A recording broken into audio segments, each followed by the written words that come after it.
1970 के दशक में जापान तेजी से विकास कर रहा था। इस नए वक्त में लोग आत्मा और भूत प्रेत की बातों को पीछे छोड़ आए थे, लेकिन इन आत्माओं ने लोगों का पीछा अभी तक नहीं छोड़ा था।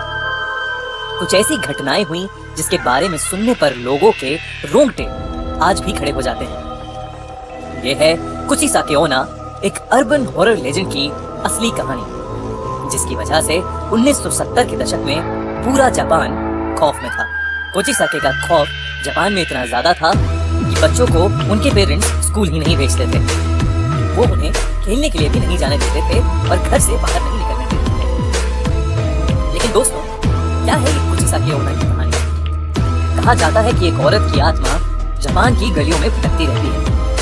वो अपने चेहरे पर एक मास्क लगाकर घूमती है, जिसकी वजह से सिर्फ उसका आधा चेहरा दिखता है।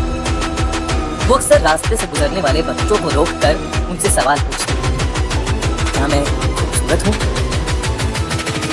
सुनने में ये कितना आसान सा सवाल लगता है। वो मासूम से बच्चे उसकी खूबसूरत आंखें देखकर अक्सर हाँ में ही जवाब दिया करते थे। जैसे ही वो हाँ कहते थे, कुचिसाके अपने चेहरे पर से वो मास्क हटा देती थी। कुचिसाके का चेहरा पूरी तरह से कटा हुआ था। ऐसा लगता था कि जैसे उसका मुंह किसी शार्प नाइफ से काट कर फाड़ दिया गया हो। अपने इस चेहरे को दिखाने के बाद वो उन बच्चों से फिर पूछती थी, क्या मैं खूबसूरत हूँ?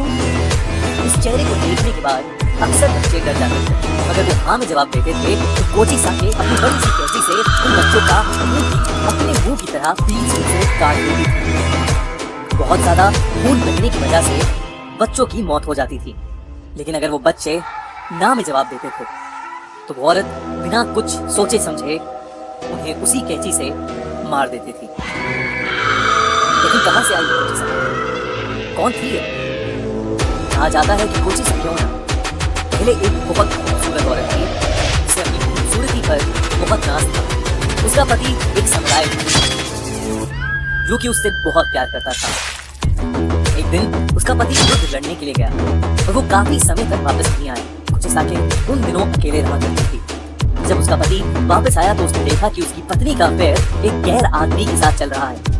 देखकर उसने अपनी तलवार से कुचिसाके का पैर बीच में से काट दिया और फिर उसने उससे पूछा, क्या अब भी उसे अपनी खूबसूरती पर नाज है? वो औरत दर्द में रोती रही। उसकी ज्यादा खून बहने से मौत हो गई। इसके बाद से उसकी आत्मा अपना आधा कटा हुआ मुंह छुपाए जापान की गलियों में घूम घूम कर हर आदमी और हर बच्चे से एक ही सवाल पूछती, क्या मैं सुंदर हूँ?